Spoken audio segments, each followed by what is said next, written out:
Fala galerinha, tudo bem com vocês? Comigo tudo jóia. Meu nome é Wesley Carvalho e esse é mais um vídeo aqui pro canal. Pessoal, agora vamos dar início às correções das atividades do nosso PET 6. Então peço a vocês que quem ainda não viu, vão lá, assista o vídeo anterior a este, onde eu fiz uma leitura da semana 1, introduzindo o conhecimento, falando alguns pontos importantes para nossas atividades, para estar realizando nossas atividades de hoje. Vamos estar fazendo as atividades relacionadas à semana 1 do nosso PET 6 de Ciências do 8º ano. Ah, vamos nessa!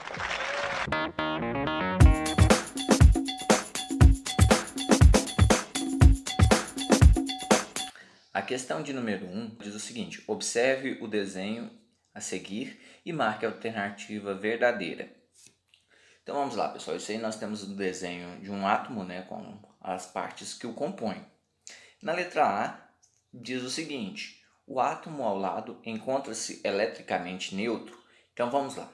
Primeiro, para que o átomo ele se encontre eletricamente neutro, como diz na questão, a quantidade de prótons ela deve ser idêntica, deve ser a mesma quantidade de elétrons.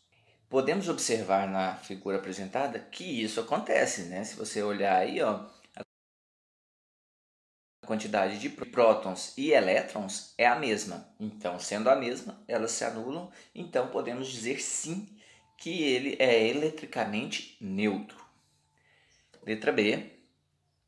O núcleo do átomo é formado por 3 nêutrons e 4 prótons? Não, pessoal? Olha aí na legenda. Ele é composto por 3 prótons e 4 nêutrons. Então, basta olhar a figura que fica fácil a resolução. Na letra C, o átomo ao lado, o átomo ele pode perder prótons e elétrons por eletrização. Então vamos lá, pessoal. Somente a quantidade de elétrons ela pode ser alterada.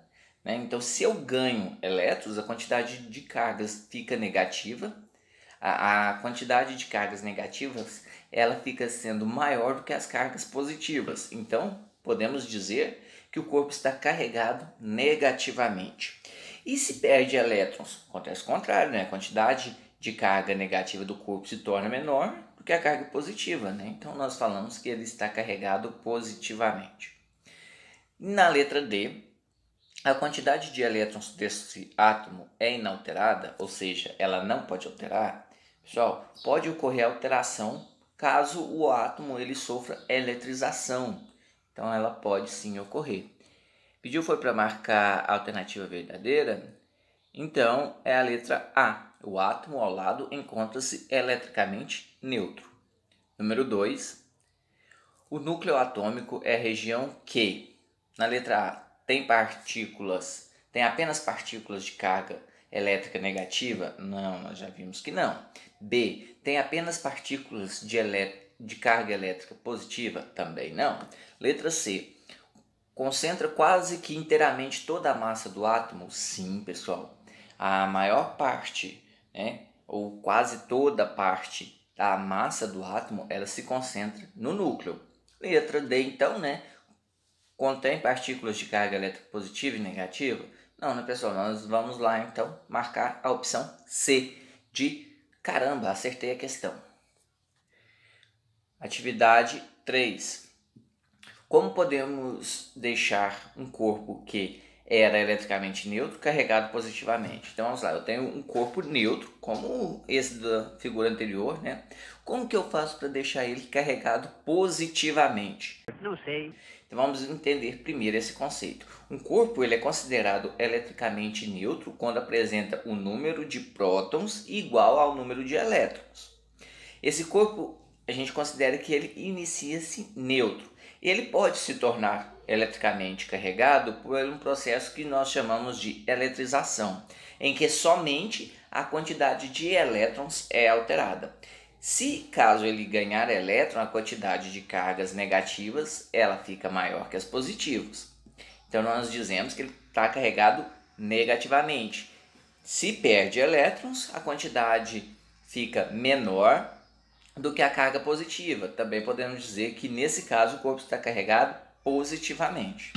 Ah, agora eu entendi! Agora eu saquei! Agora todas as peças se encaixaram! Eu estou entendendo tudo agora! Eu vou ficar de olhos abertos! Outro caso encerrado, meu caro Watson! Eu estava cego, mas agora eu estou enxergando! Agora tudo vai mudar! Na atividade 4 é de marcar V ou F, né? V para verdadeiras, F para falsas. A primeira afirmativa diz assim, que cargas elétricas de mesmo sinal se atraem e cargas elétricas de sinais diferentes se repelem. Para quem assistiu a nossa videoaula anterior, onde eu li o enunciado do texto, comentei alguns assuntos interessantes, vai saber matar essa questão. Lembra que eu falei que os opostos se atraem? Então leve isso em mente, tá? Tenham isso em mente ao resolver essa questão. Se os opostos se atraem, eu tenho uma carga negativa e uma positiva, elas vão se atrair. Se eu tenho uma carga positiva e outra positiva também, elas vão se repelir. Se eu tenho uma negativa e uma negativa, repelem. Ok? Positivo e negativo se atraem. Então, a primeira afirmativa, F de falso. A segunda afirmativa, nos corpos eletrizados negativamente, o número de elétrons ultrapassa o número de prótons? Sim, pessoal, é isso mesmo que acontece, verdadeira. Terceira afirmativa, ao se reduzir a distância entre duas cargas elétricas positivas, a força de repulsão entre elas também diminui? Então vamos lá, pessoal. Eu tenho aqui em minhas mãos, vamos fingir que temos aqui dois componentes de cargas elétricas positivas, né? Se eu vou reduzir a distância, tá? Estou reduzindo a distância. A força de repulsão, que é aquela que vai afastar as duas, elas diminuem? Não, né, pessoal? Se eu aproximo elas e como elas são de mesma carga, elas vão se repelir. Quanto mais próximo eu aproximo, maior a força de repulsão, mais força que elas vão fazer no sentido contrário. Então, F de falso. A última afirmativa, os átomos são partículas indivisíveis e indestrutíveis. Pessoal, nós vimos que tanto materiais vivos e não vivos, né, são compostos por átomos. Mas existe alguma divisão desses átomos? Hoje nós sabemos que os átomos eles possuem outras 3 partes menores, né? São partes subatômicas, que são chamadas prótons, elétrons e nêutrons. Então a afirmativa está falso. Número 5. Explique por que os metais são bons condutores elétricos e dê exemplos em sua casa. Então eu retirei do próprio texto a resposta. Condutores elétricos, né, são materiais que permitem o movimento dos elétrons com grande facilidade. Isso se deve a quê? A fraqueza entre a atração do núcleo com os elétrons da eletrosfera.